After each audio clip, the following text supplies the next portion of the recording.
Right, welcome ladies and gents, we've got another bait and switch from Marvel. Yes, another bait and switch from Marvel. So you may know, yesterday, X-Men 97, Marvel's animated trailer released. And you know what, I did a reaction to it. I was really excited. And then you start looking into it.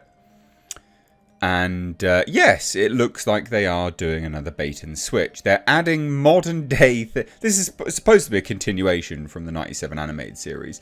But they're adding a lot of modern day things projecting onto the mutants. Now, I do think it's important to note, right, that the mutants themselves, in terms of what they were supposed to represent and things like that, as a sort of analogy, I understand that. But they're trying to project onto them like current day non-binary elements and things like this. They're also, as we know anyway from current Marvel, Wolverine is bisexual. Basically just means he's gay, because we know when you're bi, apparently in comics and things, or even on, you know, videos and movies, you don't really tend to get women again here. You're basically just gay. Which is fine, but you're twisting things that people once knew as a certain thing, and now you're twisting it. And anyway, so they're going to inject that as well, and it looks like this is just another bait and switch and a bit of a shit show, really. So I'm here to kind of ruin your day, unfortunately. Like, it kind of ruined my... Well, it didn't ruin my day, but I was very let down, because I saw the trailer and I was like, yeah, this looks great. And then you look into it and you're like, not that good.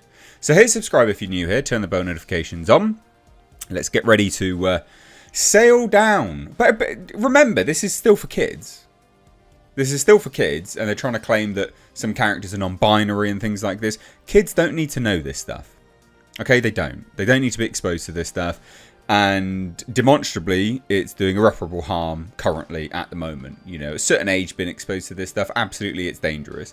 We can see that. People aren't getting happier and, you know, living their life in sort of ecstasy and heaven, are they? People are miserable. People are significantly worse off. There's a mental health epidemic, absolutely, and this stuff doesn't help. Let kids be kids at the end of the day. I always say that. So what am I talking about? Well, this X-Men updates shared this out. Morph's characterization in X-Men 97, and this is an excerpt from Empire magazine. It says, this is a lighter take on the character. What do you mean, take on the character? It should literally just be a continuation, right? Who is non-binary?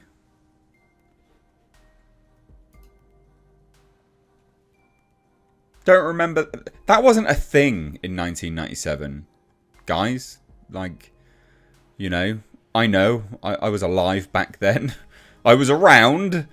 Non-binary wasn't a thing in 1997. I mean, there were people out there that were androgynous and things like that. But non-binary wasn't a thing. It just was not a thing. It's just weird, man.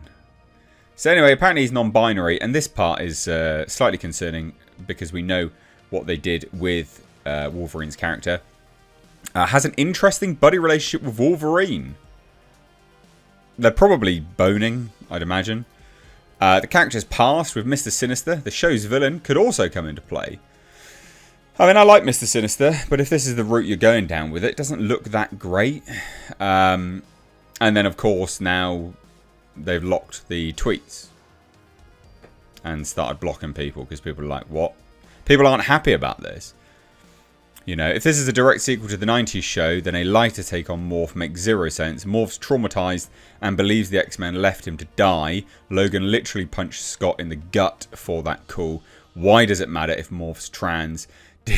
Did you actually watch the show? And this is the thing. This is not the show. This is not a continuation.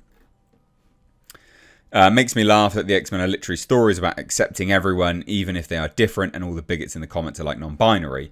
Well, again, you know, you can sit there and be accepting, but you can also very justifiably make a critique of, hey, you're co-opting this series that was once beloved. This was epic back in the day, guys. If you weren't alive back then, which I know some of you guys watching this genuinely weren't, but I can't stress it enough. This was huge back then. It was really big as a cartoon. It was massive.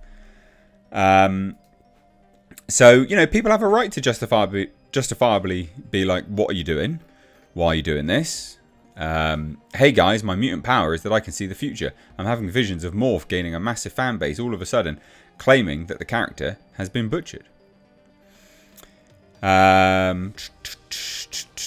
Is this a new Morph? Lighter take makes no sense given the character's history in the original show. And that's the other thing. Yeah, I mean, they make a good point. The sort of psychological element of Morph wasn't that. Like, it wasn't there. But then there was this as well. So it says, can you give a link to the article Empire magazine that is the source of it? Can't find it via Google. So we're not overly sure where this was coming from either. So, yeah, odd. But of course, predictably, they tweet this out and says, well, if Morph being non-binary makes you angry, you clearly don't know what X-Men stand for. No, we do. We do. We're well aware what the analogy is for. We're aware. But people are just like, what are you doing? Because it's nonsense. And someone goes, he wasn't like that in the original series, though. A series created in 1992. Yes. Exactly, and this is a continuation of that. Don't claim you're going to continue something and then actually just do a bait and switch and co-opt it for your nonsense. And also as well, Lighter, he was incredibly traumatized. It wasn't a light deal. The guy was like mental, doolally, real dark stuff. Again, real dark stuff, even for a kids show. So I climbed in and says, yes, precisely, when non-binary was not a thing. The mo you know. Which is completely true. It wasn't a thing back then. And then Ryan, whoever this is, says, we have every right to be bothered that Disney is creating everything their woke image. But it's very on brand for them to crap all over the source material, so I'm not surprised. As a bi-X-Men fan, the last thing I wanted was real-world representation, and thankfully it didn't come until much, much later in the comics. The allegory was the point. The community of outcasts not being normalized was the point. Morph is, and always was, a man. Yeah. Changing not just the established canon, but the established canon of 1997 is not a great plan. Is Arcade going to be an incel? Is Carol going to wake up? Is Apocalypse a January 6er boomer mutant? I don't want that. I want Wolverine finding his faith again in Germany. I want the Brotherhood and the Mutant Reg Act and the effing Maul. This ain't X-Men hell. It ain't even X-Terminators. To me, my X-Men. It's true. This guy, whoever said this, Dark Maga Rustbot, hilarious name, completely right. Don't blame us when it flops. It's dead on arrival. Honestly, any shapeshifter that can be both sexes that isn't non-binary feels weird. No, I disagree. Disagree. Again, the point was that it wasn't heavy-handed and these things were just there. It's not about non-binary. It's about, can we just stick to the story? That's all us comic book fans want. It doesn't have to be all that. They are catering to like maybe 1% of society. It's not even 1%. It's less than that, just as an FYI. Although with all the representation, you'd think it was much, much higher. Nah, we understand what the X-Men stand for, and this ain't it. Sorry, not sorry. People are completely right. You're clearly ruled by DEI. Disney takes over. Let's make it gay and lame. Yeah. And this is the thing. It's so...